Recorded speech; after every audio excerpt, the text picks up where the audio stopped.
Our schools have resumed in the Nigerian commercial city of Lagos following a very lengthy break because of the outbreak of the Ebola virus in the city about 3 months ago.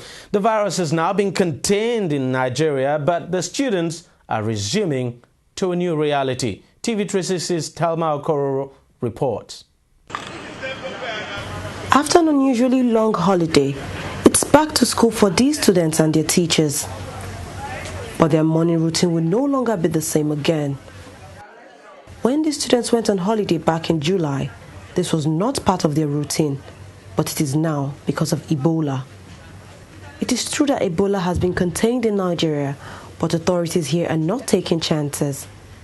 So every morning when students resume, the first thing they must do is wash their hands before they are allowed to go into the classrooms. Across schools in Lagos, hand washing is now mandatory under the supervision of a teacher who serves as the Ebola contact person.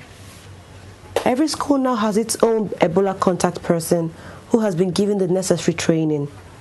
School principal Kuti Tony says her school is now prepared and equipped for any eventuality. Lagos State government has really tried, they really stood up to the challenge. You can see that our washing hand basin, the soul, they have an Ebola contact person that has been trained, which we went for a seminar, we've been trained. So many of the management staff have been trained. And when the students came, we've been able to give them a short seminar on how to wash their hands and how to be able to avoid this Ebola. And if there's anything, we have what we call the non-contact infrared thermometer, so that if anybody is sick, we have a little standard sick bay where anybody who is sick can be taken and then the person will be set there. And we have told them, and we are going to hold meetings with the parents, that when a child is sick, it's better for the child to stay at home. So everything has been put in place, and Lagos State government really stood up to the challenge, and we are really ready to work. The routine might take some time getting used to, but the school authorities say they would ensure the hand washing process becomes part of school culture.